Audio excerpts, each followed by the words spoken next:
We're getting closer and closer to Chicago Bears training camp. So on today's show, I'm going to break down some of the top roster battles I'm going to keep an eye on as training camp progresses. My name is Harrison Graham, and this is Chicago Bears. Now, if you're excited for Bears training camp, spam me in the comments. I don't see how you couldn't be. It's been a fun off season, but it's gotten a little too slow recently. I'm ready to get the boys back on the field and get the pads on and see how this all shakes down. So spam me below if you're excited for Bears training camp to get here.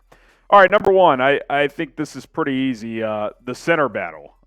Who's going to be the starting center? It's either going to be Ryan Bates or it's going to be Coleman Shelton, unless they change their minds and sign Connor Williams, which, hey, I'd be all for. But I think this is an important one because I don't think whoever wins this job is going to become a top 10 center in this league, but you need the winner of this job to be better than what you've had in recent years. Matt Eberflus recently said this is a competition. So did Chris Morgan, the offensive line coach. And prior to that, I think we kind of thought it was some level of a competition, but that Ryan Bates, it was kind of his job to lose. And maybe it still is, but based on how the reps went during OTAs and minicamp, it sounds like both guys are going to get a pretty equal chance here. So, and it should be, because neither of these guys should walk in here with enough skins on the wall to just be given the job. Shelton, if anything, has played more of the position. He's been the Rams' pretty much starter the last 2 years. You just got to be better at this spot. The Bears have done a poor job here of getting quality play. The Sam Mustipher experiment was not good. Cody Whitehair, trying to move him back last year, he couldn't snap the ball. Lucas Patrick had snap issues. He kept getting hurt. Wasn't that good of a blocker anyway. Like, again, I don't need an all-pro. I need someone who's adequate. A good snapper and a steady enough blocker. Just, you don't want a disastrous center with a rookie quarterback. So I don't care who it is. I don't care who wins the job. I just want whoever it is to be a steady presence, because the Bears have really not had that in 4 or 5 years at the center spot. Who do you guys think ends up being the starting center for this team? It's like RB for Ryan Bates, CS for Coleman Shelton. Think it's someone else? Doug Kramer, free agent? Let me know, but certainly feels like it's one of these two. Number 2, the running back spot after DeAndre Swift. Obviously, Swift is this team's starter, but what happens beyond that? I mean, you've got a pretty crowded room here. Khalil Herbert, who was your RB2 his first 2 seasons behind David Montgomery. Last year, he was given the keys to start, but had some up and down results as a starter, and I think clearly is why they signed DeAndre Swift. They just like Herbert is a change of pace guy more. You got Roschon in the mix. Obviously, Travis Homer, is he on this team? And that's kind of where I want to go here. 2 big questions to me. One, who wins the RB2 job? Is it Khalil Herbert, who I think is the better runner than Roschon, but I think Roschon is a better pass protector. He's better at catching the football. He's better pretty much at all other areas except for as a pure runner. So that'll be interesting. And 2, will Travis Homer make the 53-man roster? He was on the team last year, virtually played no snaps on offense, was just a special teams guy. Ideally, you can replace his special teams production elsewhere and just keep 3. But we'll have to wait and see. It depends on how Shane Waldron values him. Is he going to get any looks in the offense? So that all remains to be determined, but they got to see how that plays out. If Homer can show some value on offense, then he'll probably have a shot to make the roster. At number 3, wide receiver, kind of similar, after the big 3. So after the starters, kind of like after your starting running back, DeAndre Swift, DJ Moore, Keenan Allen, Rome Odunze. We know what those guys are. I mean, I guess competition within the top 3 could be there, who emerges as the number 1 guy, but I don't think it's going to be labeled out that way. Like DJ Moore and Keenan will be your top 2, Rome will be your 3rd, and then you got your depth pieces. That's really what I want to focus on here, because I think you got 6 guys fighting for 2 to 3 spots. I would guess they carry 6 receivers. We'll have to wait and see, but Tyler Scott, Velus Jones Jr., DeAndre Carter, Collin Johnson, Dante Pettis, Freddie Swain. I think 3 of these guys make the team.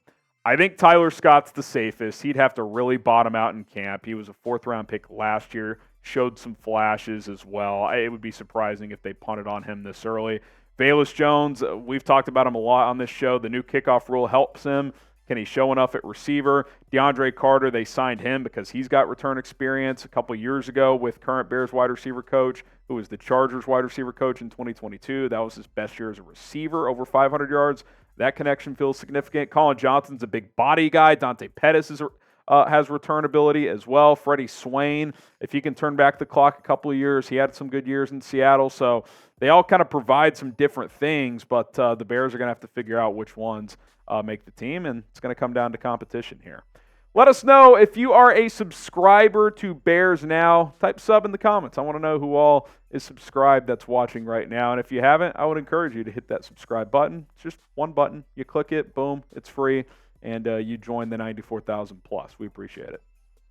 Number 4, let's go ahead and transition into that return discussion here, because the wide receivers that are fighting for roster spots, a few of those guys are in the mix to be your punt and or kick returner. This gets tricky because last year the Bears got themselves into a situation where they had to sign a guy just to be the punt returner because Velus Jones, the kick returner, couldn't handle punt returner duties. So they signed Tory Taylor, Tory Taylor. I don't think was that his name? I can't remember what his name was. It doesn't matter. All he did was return punts.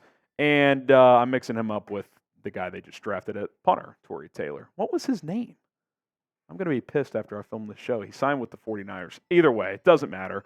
But I think in an ideal world, you don't want to waste a roster spot on a guy that just returns kicks or just returns punts. Like in a perfect world, that person is the same person.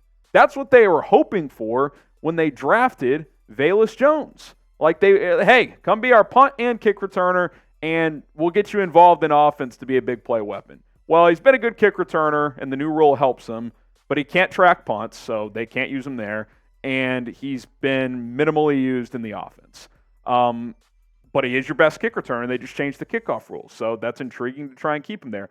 But you signed DeAndre Carter, who is clearly the best punt returner on paper on this team, who can also handle kickoff return duties and potentially do more within the offense. So the question is, it could come down to a situation where do you want to keep both Velus Jones and DeAndre Carter, or do you have to pick one?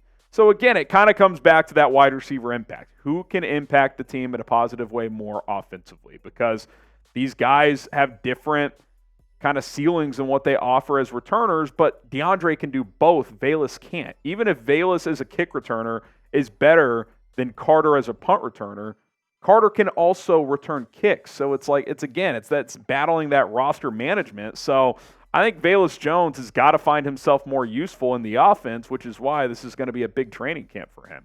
If it comes down to it, who are you keeping?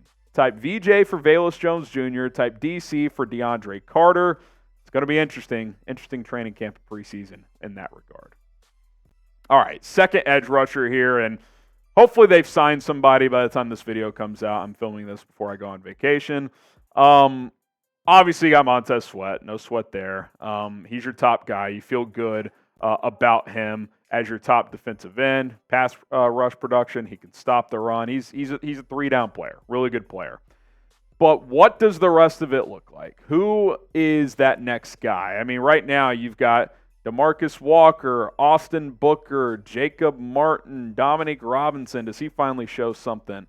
Khalid Kareem, a potential free agent, which I mentioned. And I think right now you'd lean DeMarcus Walker, but I think behind closed doors, Matt Eberflus would tell you, hey, we would love to deploy DeMarcus Walker as like your fifth defensive lineman. You play some edge, you play some 3-tech, you move him around. He's kind of your fifth guy there, not a full-time starting edge. So, again, we'll see what that looks like. We'll see early on in camp who's getting those reps. I would guess it's Walker at first. Hopefully they sign somebody, even if it's just for competition, but that remains to be seen.